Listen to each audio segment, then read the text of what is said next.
Bonsoir à tous, vous êtes en train d'arriver tout doucement. Alors on a démarré pile à l'heure parce qu'on est les pros de l'organisation.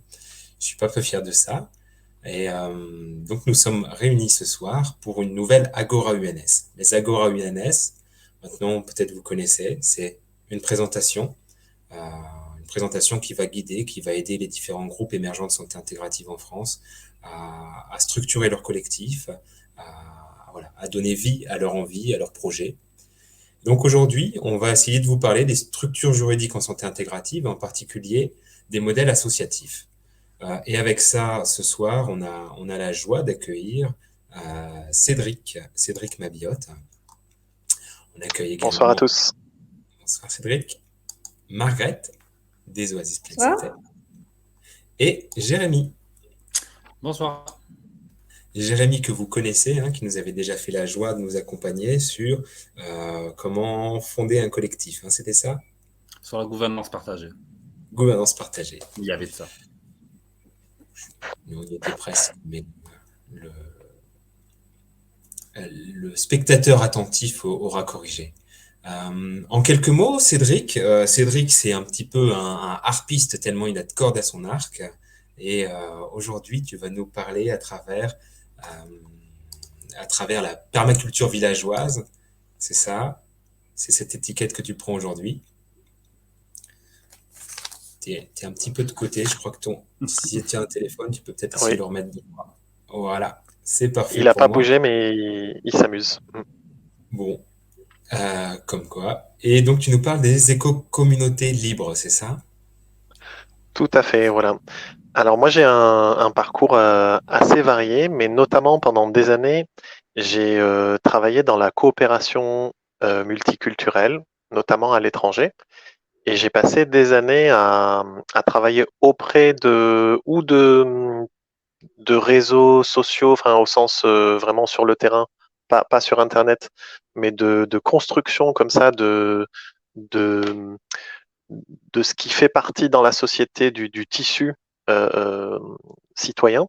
Donc j'ai notamment travaillé dans des programmes de reconstruction d'après-guerre en Serbie, où on s'occupe de faire redémarrer une société, de comprendre quelle est la structure qui porte ça, et ensuite quels sont les mécanismes, les outils qui permettent d'aider les gens à redémarrer une société. Et puis j'ai passé quelques années aussi avec les mouvements des pauvres pour les pauvres, avec de ce genre de milieu, à travailler sur le concept d'éco-village, mais éco-village au sens vraiment du village lui-même, c'est-à-dire un endroit où habitent des personnes et où elles vont réaliser leur vie elles-mêmes, leur système de société. Alors, par exemple, j'ai travaillé aux Philippines dans un réseau qui s'occupait de sortir les gens qui vivaient dans des dépotoirs ou dans la rue depuis des générations et qui va grouper par exemple, 3 à 500 personnes et qui va complètement redévelopper même les référents culturels, les référents même psychiques de personnes qui sont très endommagées par plusieurs générations comme ça et qui va leur permettre de trouver un terrain, de construire un village et de redéfinir les fondements de ce que va être la représentation citoyenne, l'exercice de toutes les différentes fonctions du village, et qui va mettre en place des éléments que parfois on appelle des éléments communautaires, pour certains c'est des tribus. Donc ça m'a passionné toute cette période. Et je suis revenu en France, donc j'ai eu beaucoup d'années à l'étranger. Je suis revenu en France pour m'occuper de monter sur le terrain des communautés citoyennes. Donc je me suis intéressé au droit civil et qui est le droit qui nous permet, nous, en tant que personnes, d'exercer notre voix souveraine collectivement et donc de se déclarer en collectif, village, de toute forme d'entités qui peuvent nous représenter. Et notamment, pour pas aller dans des mots, parce que parfois on dit communauté, collectif, on peut sauter au plafond, qu'est-ce que ça veut dire? Mais dans le sens où une famille est une communauté, ou une famille est un collectif, un village est une communauté, il va représenter un certain nombre de personnes, individus, citoyens, qui vont avoir chacun une voix. Et donc dans cette notion-là de communauté, euh, j'ai rassemblé toutes ces expériences pour venir et monter des communautés. Donc j'ai monté une communauté à Marseille qui a opéré pendant une dizaine d'années, qui est une communauté d'une cinquantaine de personnes. Et puis, donc, je m'occupe d'aider et d'accompagner ou de moi-même créer des éco-villages. En France, de taille plus petite que 300-500 personnes. En France, c'est plus de l'ordre de 10 à 30 personnes souvent. Et donc, à travers toutes ces années d'expérience, ça m'a donné c'est vrai, vraiment comme une capacité à avoir plein de cas d'études, à connaître le droit, à comprendre les concepts et à voir stratégiquement comment bien positionner. Donc, je suis devenu un petit peu un référent, un sachant ou un référent stratégique. Mais ma passion, c'est vraiment plus le terrain, d'accompagner des groupes, des projets sur le terrain. Donc là, pour ce soir, parce que tout le monde n'est pas familier avec ce vocabulaire, ces notions, etc., je vais essayer de donner comme une revue, partir du vraiment général pour arriver au contexte qui permet de montrer pourquoi des projets comme Oasis Pleine Santé ont vraiment euh, tout bénéfice à s'inscrire dans le droit civil et dans une structure associative d'intérêt général, et pourquoi justement le droit civil est fait pour porter une autre forme de réalisation d'activités citoyennes, un autre monde, une autre économie, une autre santé. Notre santé, Euh, j'allais le dire. Ça voilà. y est. Oui, oui. Et donc parce que justement, par peut-être dérive programmation sur des générations où on ne nous montre que des modèles commerciaux, on oublie même de nos mémoires, disparaît d'autres manières d'opérer, d'autres manières de réaliser les choses. Et par exemple, au sens de économie, qui est la réalisation de tous les échanges entre êtres humains, il n'y a pas que le commerce. Le commerce, c'est vraiment la volonté de réaliser un échange avec un profit qui va d'un côté ou de l'autre. Mais il y a vraiment pas que ça. Et donc, le commerce n'est qu'une sous-partie de l'économie qui contient plein d'autres choses. Et là-dedans, on a un territoire immense d'exploration et donc des outils, des modèles, etc.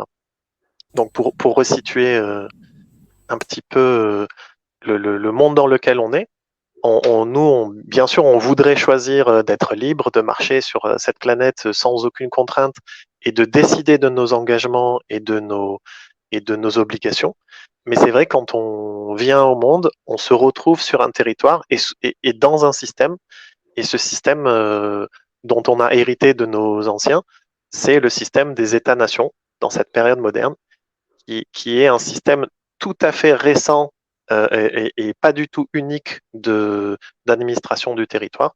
Et donc, nous, on nous donne un statut de citoyen dans un État-nation. Un État-nation. Donc, j'avais fait un petit slide, je ne sais pas si le fichier était reçu ou pas. Ouais. Ouais, on l'a. Ce que je propose peut-être, c'est de présenter en deux mots Jérémy, Pardon, Margaret. pardon. Oui, oui. Mais c'est pas, en fait, je buvais Non, tes j'ai paroles. démarré, moi. Et voilà, pour moi, c'est fabuleux aussi tout ça, c'est de découvrir que on a ce qu'on construit avec UNS, mais on va sur des choses beaucoup plus larges que ça, qui est de revivre Très notre bien. société, en fait. Euh, Margaret, du coup, est-ce que tu voudrais te présenter en quelques mots? Donc, membre fondateur d'Oasis Pleine Santé, avec lequel on a déjà beaucoup échangé, avec lequel on travaille au sein du NS. En quelques mots, qui es-tu? Que fais-tu? Alors, j'ai un parcours aussi assez riche. J'ai eu plusieurs vies. Et mes dernières vies m'ont amenée à exercer en tant qu'art thérapeute. Donc, j'ai une spécialisation en psychopathologie. Je propose de l'art-thérapie à visée analytique. Et voilà, j'ai une passion en ce moment, c'est Oasis Pleine Santé. Et j'espère pouvoir voilà, éclairer un petit peu avec mon parcours personnel dans Oasis Pleine Santé, qui est une expérience extrêmement riche, mais je dirais pas seulement parce qu'on innove ou on crée quelque chose de social, mais parce que nous le faisons en groupe. Et notre groupe est né d'emblée avec l'idée de collaboration et de gouvernance partagée. Ce qui fait que toute la création d'Oasis Pleine Santé a ces fondations-là. Et ces fondations sont profondément ancrées en moi aussi. Donc, je suis très heureuse d'être là et de pouvoir présenter en fait le fonctionnement juridique, le montage juridique et financier d'Oasis Pleine Santé avec Jérémy. Et ben, en tout cas, on est heureux à UNS aussi de partager comme ça des bons gros bouts d'ADN en commun avec Oasis Pleine Santé. Et puis voilà, de pouvoir donner à voir pour d'autres groupes qui se créent, qui se posent beaucoup de questions, des questions que vous êtes posées aussi depuis maintenant plus de 2 ans, hein, je crois quasiment Oasis Pleine Santé. Le temps passe, je vous vieillis un peu, mais c'est pas grave. Euh, et Jérémy, alors, si tu veux nous parler de toi en 3 mots, comment tu te décrirais? Écoute, moi je suis papa d'un petit garçon de 5 ans et j'habite dans les Alpes de Haute-Provence, là où est née l'initiative Oasis Pleine Santé. Je suis infirmier de profession. Depuis peu, j'ai un poste de cadre là dans un EHPAD. Et à côté, j'ai une casquette de facilitateur autour d'objets d'intelligence collective, de gouvernance. Et au niveau perso, j'ai des projets d'habitat collectif. C'est ça qui, à un moment donné, a permis que mon chemin croise celui de Cédric, il y a maintenant quelques années. Euh, et ouais, je suis content de participer aussi à ces agoras et à faire du lien entre les différentes initiatives. Et je suis content aussi d'arriver à faire du lien entre permaculture villageoise, UNS, pleine santé. Il y a une toile qui se tisse là qui me plaît. Eh bien, sans plus tarder, la transition est faite. Arpentons cette toile. Donc, Margrethe, Jérémy, on vous abandonne pour quelques dizaines de minutes et on vous retrouve tout à l'heure. Euh, le colloque singulier peut démarrer avec Cédric et on se lance sur les diapositives. Donc, n'hésite pas, Très, Cédric, très bien. à dire quand on peut passer à la diapo suivante et on t'écoute. Allez, super. Donc oui, donc comme tout le monde a compris, le monde associatif et l'intérêt général me passionnent, donc je me jette très volontairement dans le sujet. Et donc je vous disais justement pour réaliser nos projets, on a des outils du système dans lequel on apparaît. Et donc en dehors des questions de savoir qu'est-ce qu'on fait avec ce système, est-ce qu'on en a accepté les obligations, les droits, les devoirs, il se trouve que on est là et que ce système nous permet de réaliser beaucoup de choses. Et donc on va aller voir un petit peu à partir de là, justement, comment, même avec toutes ces lois, ces centaines de milliers de lois qui nous entourent, on a justement des bulles citoyennes qui nous permettent d'aller réaliser de nombreuses choses. Donc ce système dont on parle, c'est le système des États-nations. C'est le fait que le territoire sur la planète a été partagé entre pays, donc au sein du système des Nations Unies, et donc on a fabriqué ce qu'on appelle le mythe des États-nations, c'est-à-dire à partir de territoires à travers l'histoire plus ou moins libres, des empires, des royautés, des villes-États, on s'est retrouvé à la fin à stabiliser tout ça dans un système d'État-nation, c'est-à-dire l'association de concepts d'un territoire à un État souverain qui est chargé de protéger sa population, son territoire, porter les valeurs culturelles, etc. Et l'ensemble des peuples ou des populations qui se trouvent sur ce territoire et qui constituent la nation. Donc ce système des États-nations, il permet à l'échelle internationale de faire un parallèle avec ce qui avant était la représentation communautaire. Chacun s'inscrivait dans une communauté et allait pouvoir nommer un représentant pour aller régler des conflits, négocier des échanges avec un autre groupe humain. Et là, d'un coup, le système se normalise, on va dire, et se généralise, où la communauté est associée à un territoire. Et donc, c'est le gouvernement qui va représenter ce territoire et cette nation. Donc, en Ce que fonction de j'entends, l'an... c'est qu'un Oui. jour, la Terre s'est divisée en des espèces, quelques gros machins qu'on a appelés des nations, et on s'est dit qu'on avait une identité commune, culturelle. On s'est créé des lois communes, on s'est créé des... Voilà. Mais finalement, ça nous a peut-être éloignés de, je sais pas, la tribu, la famille, la première société, celle qui était proche de nous. On l'a un petit peu perdu, c'est ce que tu nous expliques. Alors voilà, en tout cas, ce qui est sûr, c'est que d'une diversité du chaos qui permet aussi la liberté de plein de différents modèles à s'exprimer, on a normalisé, homogénéisé en choisissant un seul modèle qui est le modèle actuel des États-nations. Donc ça a ses avantages et ses inconvénients. Et culturellement, on est parti d'un système de représentation communautaire à un système de représentation nationale. Et donc, ça change beaucoup de choses, mais ce qui permet sur un territoire de s'identifier à une loi. Et là, on va pouvoir passer au slide suivant. Et donc, dans les lois qui sont définies, l'État-nation donc va mettre en place tout ce qui va être la régulation des affaires de ce territoire, de cet État et de cette nation.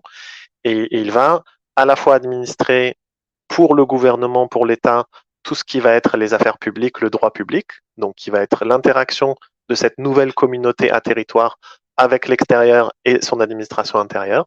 Et il va aussi mettre à disposition pour tout ce qui est de l'ordre privé, qui était de l'ordre de la sphère personnelle privée antérieure, il va mettre en place un droit privé. Et donc dans ce droit privé, les personnes vont avoir la capacité d'exercer un certain nombre de prérogatives, de droits, de devoirs, de libertés. Donc en France, notamment le droit privé, on va classiquement, c'est pas, il y a plein de sortes de droits, mais les branches principales, ça va être le droit civil, le droit commercial et le droit du travail. Donc c'est schématique, c'est pas, je veux dire, c'est pas des mathématiques. On va toujours trouver différents systèmes de loi. En France, c'est basé sur le droit civil, mais dans le système anglo-saxon, par exemple, c'est basé sur le droit, le droit commun. Donc en France, on va avoir le droit civil, très intéressant, qui est souvent dérivé du code napoléonien. Et le droit civil va nous permettre de réaliser tout un ensemble d'activités, de fonctions, de représentations en tant que citoyen, entre groupes de citoyens, c'est-à-dire en dehors de la sphère publique et en dehors de la sphère commerciale. Voilà. Et donc, on va trouver là ce qui porte les fondements des piliers de société, qui va être vraiment la question civile. Le droit commercial étant spécifique dans son esprit à réaliser des transactions dans lesquelles il y a une notion de profit de l'un sur l'autre. Mais bien sûr, la nuance existe partout. Et souvent, on va passer par le droit commercial pour vraiment régler la vie de tous les jours. J'ai entendu une fois, par exemple, que le volume des textes commerciaux faisait 97% du corpus complet juridique du droit privé. On voit, quel que soit le pourcentage exact, la démesure de la dérive vers l'administration par le droit commercial. Et donc, on oublie, admettons là-dedans, qu'il y ait quelques pourcents de droit civil. On a tendance à ne plus les utiliser. Il y a beaucoup de stéréotypes qui vont nous dire ça ne marche pas le droit civil, c'est mal géré, etc. Il ne faut pas oublier que quel que soit le système, un système bien géré, il va probablement bien marcher. Tout système qui est mal géré, il va probablement très mal marcher. Et dans le droit commercial, on n'oublie pas toutes ces faillites, tous ces manquements, etc., qui sont de toute façon d'ordre équivalent. Et c'est plus le facteur humain qui va rendre un système vraiment inopérant. Donc, Je me souviens de ce que tu nous disais tout à l'heure. L'économie, c'est l'échange entre des personnes c'est pas uniquement l'échange commercial qui est un avantage contre un avantage et quelque part quelqu'un qui va chercher un profit. Donc on a l'économie au sens large et de la même façon, tu nous dis qu'on a un déséquilibre parce que l'économie qui est beaucoup plus large que juste l'échange commercial, et ben on retourne cette relation et puis on finit par avoir en droit privé un droit commercial pléthorique qui vient écraser et faire passer pour anecdotique le droit civil qui est je sais pas, notre minimum garanti au sein de la société, de cette méga société de notre État-nation, c'est ça? tout à fait. Et si on doit montrer quelle est la survivance de cet esprit de droit communautaire et multiculturel qui précédait les États-nations, aujourd'hui, où est-ce qu'on va pouvoir s'auto-gérer de manière communautaire, que ce soit familial, villageois, enfin bon, villageois c'est public, mais en tout cas collective, tous ces outils, on va les retrouver aujourd'hui dans le droit civil.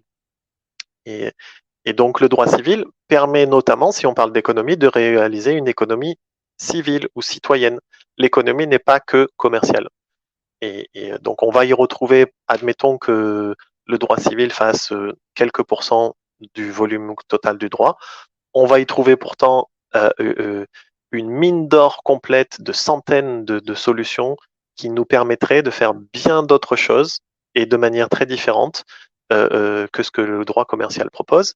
Et parfois, on se retrouve à être conseillé à monter des projets de manière commerciale alors que notre vocation profonde, notre inspiration, notre vision n'est pas de réaliser une activité commerciale, mais de servir une fonction de société, même s'il y a des échanges de valeurs, la motivation profonde n'est pas le profit de l'un sur l'autre. Donc, on va pouvoir passer au slide suivant. Et donc, notamment, on va voir qu'existe cette volonté d'association. J'ai mis association plus plus pour parler d'association au sens large. Il y a plusieurs manières de s'associer. Pour montrer les amalgames qui peuvent exister, par exemple, on dit souvent une entreprise pour parler d'entreprise commerciale. Donc, une entreprise n'est pas nécessairement commerciale, c'est un amalgame.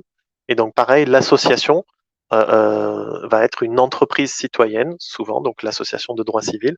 Ça va être la réunion de personnes dans le but de réaliser des objectifs communs. Et ces personnes vont s'inscrire pas dans un objectif de rentabilité ou de marge ou de profit. Ils vont s'inscrire dans une vision qui peut être complètement différente de l'orientation spécifique du commerce. Ils vont pouvoir avoir une approche holistique, sociétale, sociale. Et donc, on voit apparaître l'outil dans le droit civil qui est justement de faire les choses d'une autre manière. Donc, dans ce concept d'association, nous, on est en France. On a une chance tout à fait exceptionnelle en France, c'est que par les acquis sociaux, par les luttes qui ont été menées par le passé, on a hérité d'un des pays qui favorise le plus le droit d'association. Pour vous donner un exemple, si vous vous réunissez avec juste une autre personne, c'est déjà considéré comme un collectif. Donc, si vous émettez la volonté forte en fermant les yeux d'être une association, le gouvernement vous reconnaît déjà le statut d'association.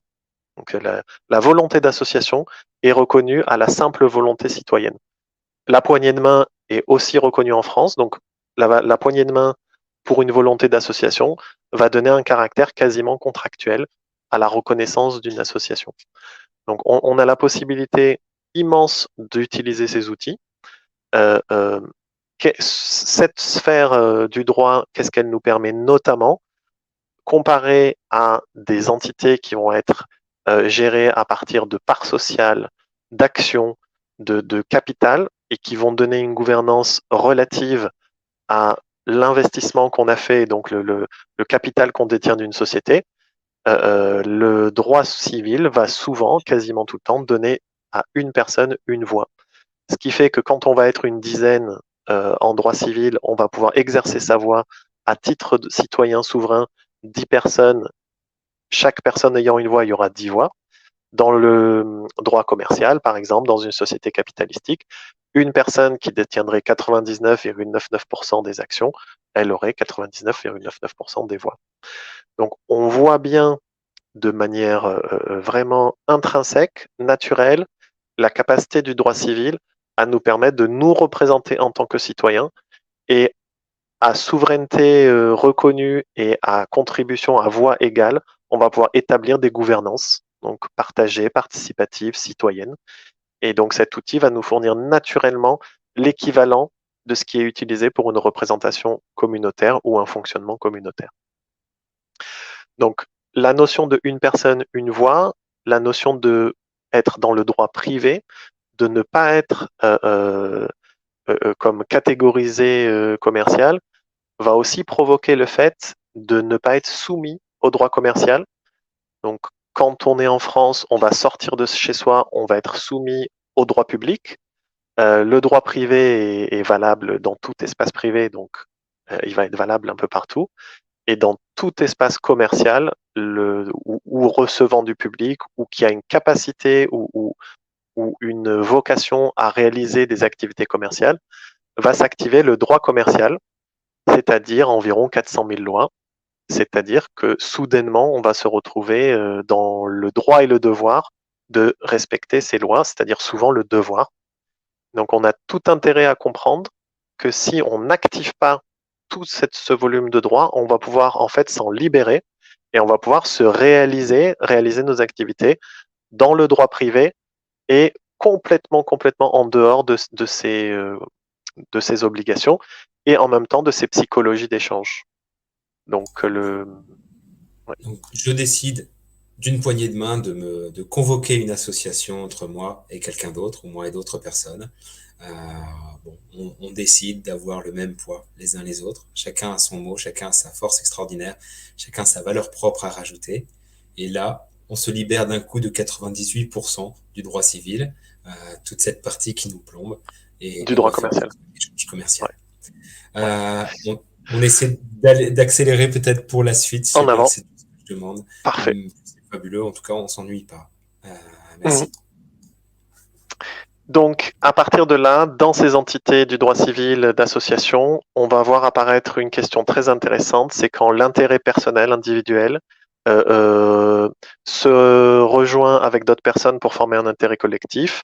Là, on va pouvoir fonder des associations, par exemple, à but non lucratif. On va pouvoir y réaliser tout un ensemble d'activités d'échange, mais l'association, elle a par nature au début une vocation d'intérêt collectif. Et quand la maturité d'un groupe, la vision philosophique d'une association va réussir à atteindre le niveau de se tourner vers le bien d'autres personnes que le collectif, de se tourner vers l'intérêt de la société, on va parler d'intérêt général. Et ça, c'est très intéressant parce que c'est le fondement qui permet de pacifier les relations entre les personnes et de faire apparaître les piliers de ce qu'on appelle une société, c'est-à-dire quand on a confiance dans le groupe d'à côté qui est en train lui-même de faire comme nous, de partager une bienveillance de société, on va pouvoir s'identifier ensemble dans une société en commun. Et donc les piliers de la pacification des relations passent par le fait d'accepter de remonter l'intérêt collectif au niveau d'un bien commun, d'un intérêt général. Donc beaucoup de personnes oublient que l'intérêt général est même l'essence même de ce qui permet de créer une société. On peut passer directement au suivant. Et donc ce droit civil nous offre des outils, donc principalement les fondations, fonds de dotation, qu'on va souvent utiliser pour gérer par exemple des patrimoines, les associations. Donc j'ai mis 3 types d'associations pour ceux que ça intéressera, 1901, 1905, 1908. Ça va illustrer la capacité des personnes pour une infinité de raisons de s'associer, du moment que la valeur qui est créée collectivement ne va pas à un intérêt individuel. Et l'intérêt collectif pourra être remonté à l'intérêt général, et donc une association pourra être reconnue d'intérêt général, ce qui est vraiment tout un avantage. Et l'association 1901, c'est le cadre général dont on parle souvent. On va y retrouver les communautés spirituelles, donc qui correspondront à des usages très anciens, mais qui en France aujourd'hui sont très cadrés. Donc les communautés intentionnelles, c'est les associations loi 1905. Et puis après, pour montrer l'historique d'intégration du territoire, on a des spécificités sur le territoire français, notamment le territoire alsacien, qui est régi par des ensembles, des dispositions légales différentes. Et donc ça, c'est les associations loi 1908. Donc parfois, pour des raisons tout à fait spécifiques, on aura intérêt à aller constituer une association sur un autre département et sans nécessairement avoir son activité principale dans ce département.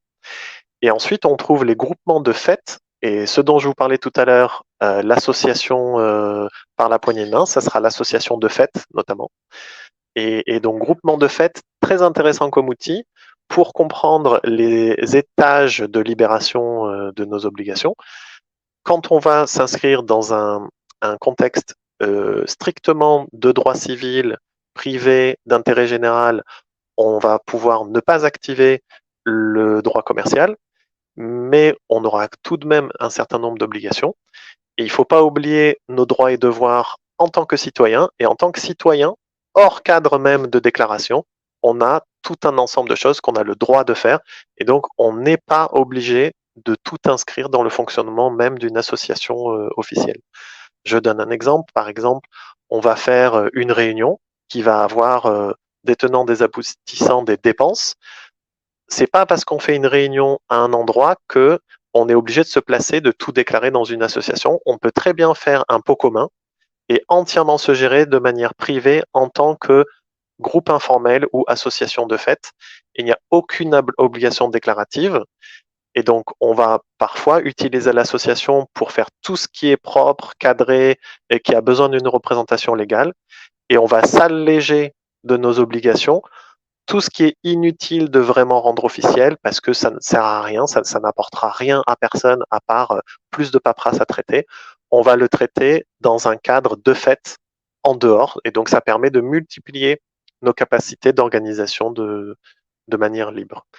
Donc, avec ces outils, qui sont déjà bien conséquents, on va pouvoir créer des modèles hybrides et qui vont nous offrir des centaines de manières de modèles. En fait, il y a des modèles déjà prêts, il y a des modèles expérimentés, mais pour chaque groupe qui va vouloir faire un projet dont le but n'est pas le commerce, on va forcément trouver un montage tout à fait propre, éthique et fonctionnel et efficace. Voilà. Le suivant. Ici, pour ceux qui seront sur téléphone, ça sera peut-être pas visible. C'est un exemple de modèle hybride. À gauche, il y a un collectif qui va gérer tout ce qui est de l'ordre de la vie quotidienne, de la réalisation d'activités et qui va monter une association. Donc, ça va lui donner une gouvernance partagée et la capacité d'avoir l'usufruit d'un certain nombre de biens et d'équipements. Et à droite, il y a une communauté plus large qui soutient l'initiative de ce collectif et les activités de cette association, et un fonds de dotation ou une fondation qui va permettre de venir établir une plateforme de soutien à l'association qu'on va utiliser par exemple pour acheter une ferme, un lieu, un écolieu, des bâtiments, toute forme d'actifs ou de patrimoine par exemple. Et la fondation, elle va permettre de transmettre ça à travers les générations, même quand le collectif aura tellement vécu que plus personne du début ne sera là et que les activités auront changé. La fondation permettra de garder la protection d'un territoire et sa transmission de manière éthique ou préservée à travers le temps. Donc voilà, ça illustre vraiment, par exemple, quelque chose de très souple, très pratique pour résoudre notamment un conflit d'intérêts qui est quand le bénéficiaire, c'est-à-dire le collectif qui vit sur place, est aussi celui qui décide de l'avenir d'un territoire. Et donc, on va parfois avoir des effondrements de communautés où soudainement tout le monde veut vendre et récupérer ses billets et s'en aller. Eh bien non, auquel cas, si le bien est placé dans un fonds de dotation, on va pouvoir préserver l'unité, refonder la communauté et garantir que ce lieu, la forêt ne va pas être rasée par l'acheteur suivant et les bâtiments transformés en je ne sais pas quoi. On va pouvoir avoir un caractère régénératif. Voilà. Slide suivant. Voilà, tout simplement. C'était donc voilà pour vous amener à un contexte vraiment très large en très peu de minutes et qui montre pourquoi aujourd'hui des projets qui sont des projets de bienveillance, qui vont concerner notamment la santé, qui vont vouloir établir sur des lieux des soins aux personnes par exemple, donc le cas de Oasis Pleine Santé, et qui vont vouloir réaliser une diversité d'activités et sans avoir aucune contrainte particulière, puisque l'association, le droit civil, permet d'avoir du salariat, permet même d'avoir une partie d'activité en échanges commerciaux. Il n'y a pas de blocage à part nos choix philosophiques et ce que ça provoque en termes d'activation de la loi. Voilà. Eh ben, merci beaucoup, c'est très dense. Pour les groupes qui nous suivent sur UNS, vous savez qu'on aura après un temps d'échange sur le Zoom qui suit l'Agora.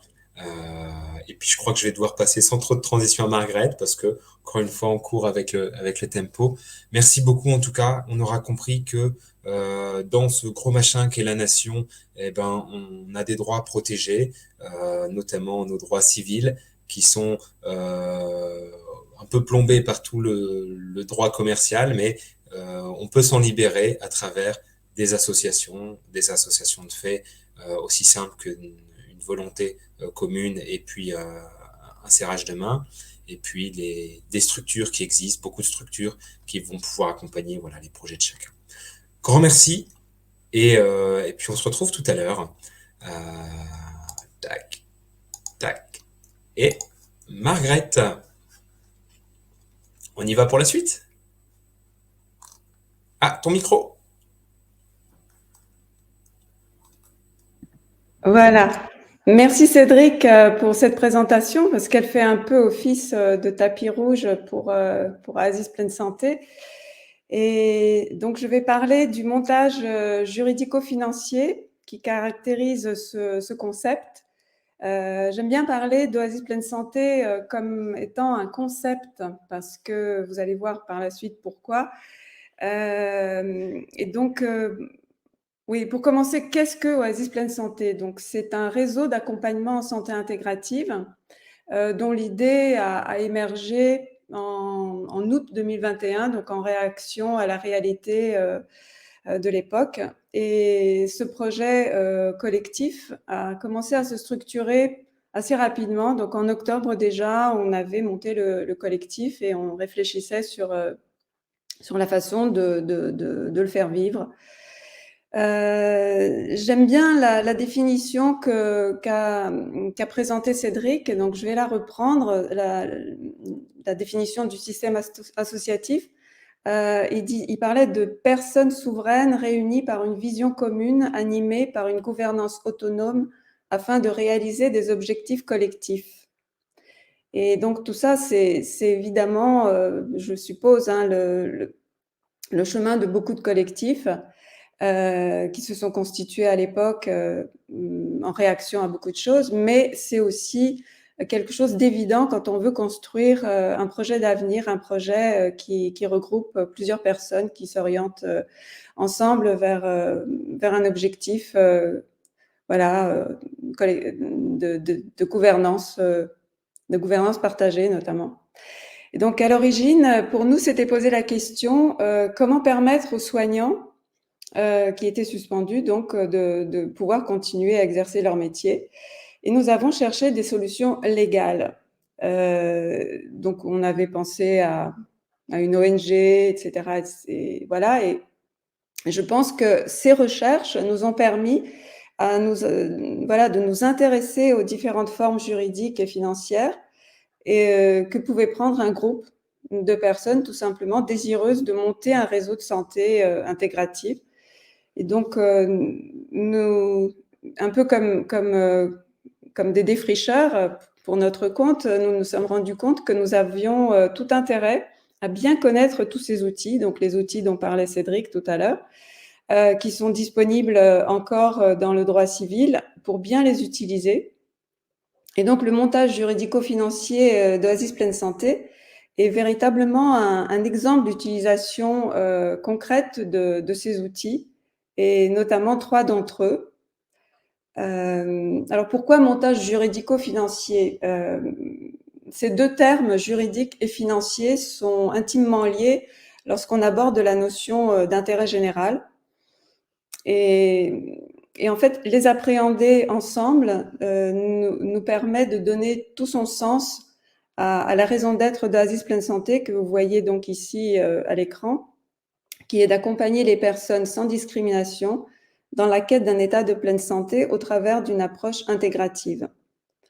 Cette raison d'être que nous avons laissé émerger à partir de nos propres ressentis et expériences, donc en tant que groupe de praticiens qui nous étions réunis en collectif, contient 2 notions sur lesquelles reposent en fait les prérogatives d'Oasis Pleine Santé. Principalement. Donc, il s'agit de la non-discrimination et de l'accompagnement vers l'autonomie en santé.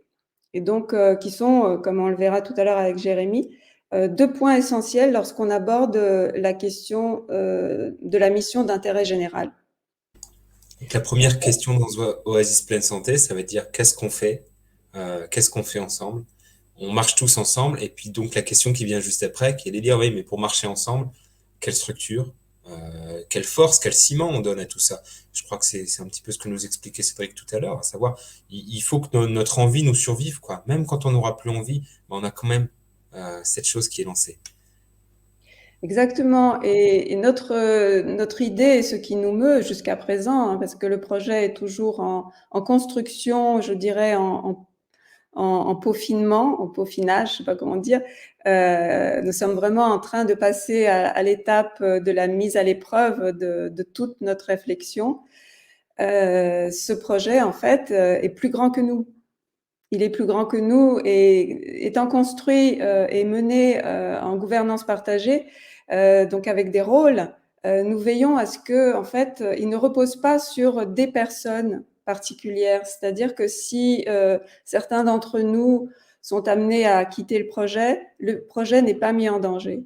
C'est très important quand on monte un groupe de personnes, c'est de veiller justement à ce que cette structure soit assez bien organisée, assez souple, pour que le projet ne soit pas mis en danger si certaines personnes le quittent. Et donc, je pense que le concept, est-ce qu'on peut passer à la diapo suivante? Voilà, merci. Donc ça, c'est l'exemple du montage. C'est un exemple entre d'autres, mais nous avons choisi ce montage-là parce qu'il y a une interaction de 3 outils. Alors, ces 3 outils, on peut schématiquement les décrire de façon suivante. Donc, il y a l'outil social relationnel, qui est le collectif, donc que l'on voit ici dans la bulle bleue, c'est le collectif Oasis Pleine Santé.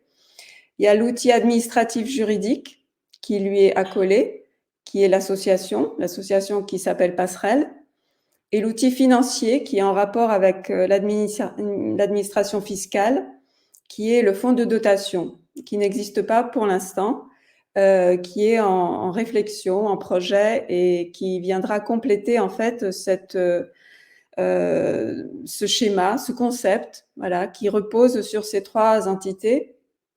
Et donc, c'est assez original. Donc, cette page, elle est extraite d'un petit guide que nous sommes en train de rédiger, qui regroupe, qui reprend en fait toutes les notions. Voilà, qu'est-ce qu'une association, quelle est la différence avec une ONG, quelle est la différence d'une association reconnue d'intérêt général par rapport à celle qui est reconnue d'utilité publique, etc. Donc c'est un petit guide assez technique, mais en même temps qui permet aux personnes qui sont désireuses de monter un regroupement de personnes en santé intégrative, de savoir quels peuvent être les avantages et les désavantages de certaines formes voilà, associatives plutôt que d'autres. Notamment par rapport au collectif, c'est pour ça que ce montage-là d'Oasis Pleine Santé regroupe aussi bien un collectif qu'une association, parce que l'avantage d'un collectif, c'est de ne pas être une personne morale, donc ça permet beaucoup de liberté finalement. Mais les inconvénients, voilà, c'est de ne pas avoir la possibilité d'ouvrir un compte bancaire, par exemple, ou de ne pas pouvoir signer de bail. Et pour cela, nous nous sommes dotés d'une association. Donc, en fait, les avantages et les inconvénients de ces différentes structures juridiques sont mis en synergie pour donner de la puissance à tous ces outils. Donc, ils sont encore pour l'instant mis à disposition en France pour des groupes d'individus pour leur permettre de réaliser des missions d'intérêt général. Donc le message que j'entends ce soir, c'est de dire en fait, ces différentes possibilités qui sont devant vous, elles s'excluent pas déjà. C'est-à-dire que nous, pour faire ce qu'on avait envie de faire, eh ben on se rend compte que tout s'inclut. On est un collectif informel, donc c'est chouette parce qu'on est complètement libre. Mais le problème, c'est qu'aussi on est complètement responsable individuellement, ce qui est pas juste, quoi. Et donc des fois, on a besoin de mettre quelque chose de plus grand, un visage, une identité juridique. On a l'association 1901 et c'est très bien. Elle peut prendre un compte en banque, elle peut signer des contrats en son nom. Et puis voilà, pour d'autres choses qu'on fait ensemble, c'est l'exemple que disait Cédric tout à l'heure, on se réunit, on boit un coup, on fait une auberge espagnole, ça n'a pas besoin d'apparaître dans le bilan de l'association, c'est juste des gens qui se rencontrent. Tout C'est un à peu fait. ça. Tout à fait. Et donc le choix, c'est de rester voilà, en collectif, mais donc de se doter d'une structure administrative qui est reconnue du point de vue juridique, qui est l'association Passerelle, par laquelle, dont c'est vraiment une passerelle, hein, elle porte bien son nom parce qu'elle fait en fait le lien entre les apports financiers divers, aussi bien les cotisations, les dons privés ou des apports financiers provenant d'autres organismes philanthropiques et le collectif. Et donc l'association a à charge essentiellement de gérer en direction du collectif les fonds qui lui sont alloués. Nous avons la possibilité de recourir à la reconnaissance d'intérêt général pour cette association, ce qui permettrait de défiscaliser les dons provenant de donateurs privés. Voilà, parce que une association, pour être reconnue d'intérêt général, elle doit avoir dans ses objectifs le caractère social de son activité. Et nous, on est tout à fait dans les clous. Donc, je suppose exactement comme toutes les regroupements de personnes qui sont dans la santé intégrative. Et donc, un exemple d'objectif à caractère social, c'est une œuvre ou un organisme qui concourt à la protection de la santé publique sur le plan de la prophylaxie ou de la thérapeutique. C'est de l'aide aux personnes en difficulté du fait de la réalisation d'un risque social ou médical. Voilà, et donc là, je précise ce que je disais tout à l'heure, c'est qu'il y a une distinction à faire entre une association reconnue d'utilité publique et d'intérêt général, parce qu'une association reconnue d'utilité publique qui peut bénéficier de fonds publics de l'État est déclarée par décret du Conseil général, ce qui n'est pas une mince affaire. Voilà, et donc L'utilité publique, ça c'est très compliqué, c'est réservé, c'est important de faire la distinction à quelques associations qui sont bien vues et dans le giron où il faut. Et puis par contre, la reconnaissance d'intérêt général, peut-être qu'on peut quand même en parler parce que je crois que ça intéresse beaucoup. En quelques mots, ça prend du temps. Est-ce qu'il faut que l'association existe depuis longtemps? On a plein d'idées. Oui, alors l'association doit montrer patte blanche. Du fait de ses activités, mais aussi de la redistribution des fonds qui lui sont alloués.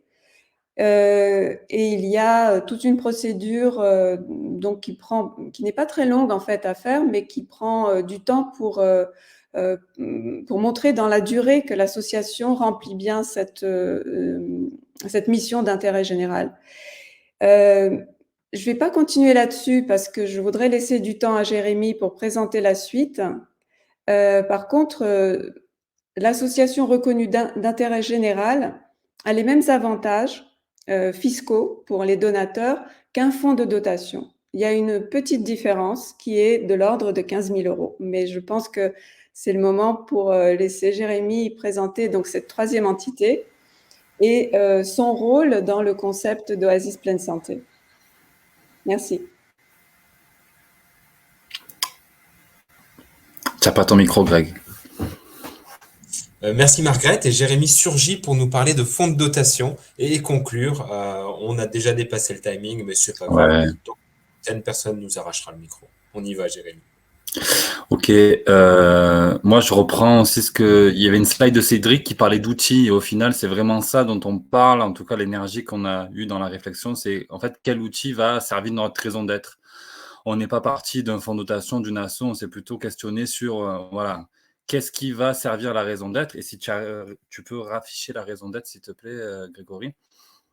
Du coup, comment accompagner les personnes sans discrimination dans la quête d'un état de pleine santé au travers d'une approche intégrative. Il y avait une volonté déjà de changer de paradigme au niveau de l'approche de la santé, et il y avait aussi quelque chose qui semblait aligné dans sortir du droit commercial, aller plus vers du droit civil, voilà,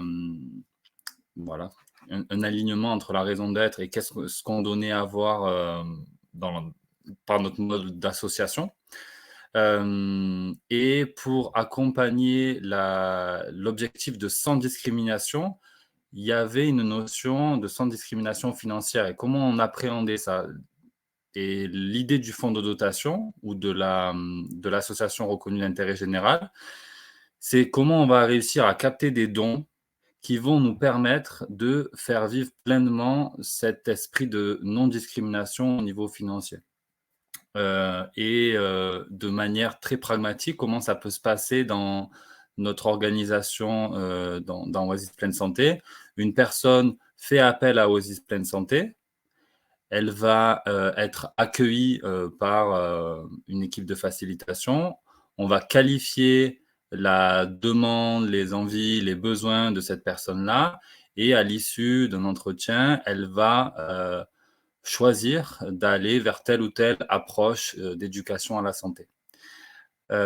Et potentiellement, cette personne n'aura pas les moyens d'aller voir un ou une naturopathe, une énergéticienne.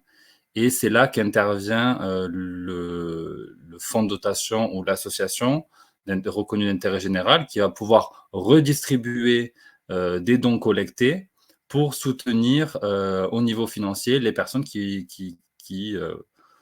s'insèrent dans le réseau Oasis Pleine Santé. Donc, ces deux structures-là, ou cette structure qui est le fonds de dotation qu'a présenté Margrethe, elle a vraiment vocation à capter des dons et des dons du coup défiscalisés. Ce qui est intéressant dans ce côté défiscalisé, c'est que ça incite à donner et parce qu'on a un crédit d'impôt de 66% quand on est des particuliers et qu'on donne à un fonds de dotation. Et il y a un côté aussi rigolo dans le sens où le fisc ou l'État participe aussi, peut-être un peu malgré lui, à notre association. Voilà, donc ça c'est un modèle, c'est une idée en tout cas qui a émergé. Oasis Pleine Santé va s'établir de cette manière-là, ou tend pour s'établir de cette manière-là, et on se saisit d'outils. Donc c'est une manière de faire, il y en a plein d'autres. Et je finis rapidement sur le modèle associatif. Il y a différents aussi modèles d'associatifs. On a un petit peu parlé de gouvernance. L'association Passerelle est une association montée en collégial. Et ça a aussi son importance dans la manière dont va être gérée cette association, dont on va interagir au sein de cette association-là. Voilà, je ne détaille pas la collégiale ici, mais ça sera détaillé dans le document qu'on pourra envoyer. Ce qu'on retient peut-être, les idées très très générales, c'est de dire que il y a autant de possibilités que vos envies. Donc, la première question toujours à se poser, qu'est-ce qu'on veut faire et comment on veut le faire? Eh ben, vous allez le découvrir et on va pouvoir vous aider au sein du NS. Il y a des grands frères, Oasis Pleine Santé notamment, qui peut nous aider aussi là-dessus parce que voilà, tout ce travail qu'ils ont fait, ça aboutit sur un guide aujourd'hui. Mais c'est aussi l'idée de pouvoir toujours en faire profiter. On a tous cette idée qu'on s'enrichit de ce qu'on donne aussi. Je ne sais pas si on peut un peu conclure là-dessus pour ce soir. Je vais faire monter nos différents intervenants. Cédric, je ne sais pas s'il est encore là tout de suite avec nous. Je vous propose, Cédric est là, un petit mot de la fin et puis on se retrouve tout de suite après sur le Zoom avec les différents groupes en création. Un mot de la fin, Margrethe, peut-être? Oui, merci beaucoup. Merci beaucoup. C'est toujours très intéressant en fait, de rassembler ces idées pour essayer de les rendre claires et de les présenter du mieux possible à plus de personnes que juste celles avec lesquelles on se penche sur ces idées. Donc, c'est aussi un exercice de clarification et de mise à l'épreuve de ces idées, puisque nous allons voir avec le résultat, est-ce que tout cela, c'est viable? Est-ce que tout cela, c'est quelque chose voilà, à reproduire? Et est-ce que c'est un concept qui est juste? Est-ce que nous avons misé dans le mille? Et qu'est-ce que ça va donner? Donc, en tout cas, merci. Et merci Cédric, merci Jérémy et merci Grégory. Merci et puis à tout de suite. On se retrouve après. Bonne soirée pour ceux qui s'arrêtent là avec nous ou bonne journée si vous regardez en replay à l'occasion. Au revoir. Au revoir. Au revoir.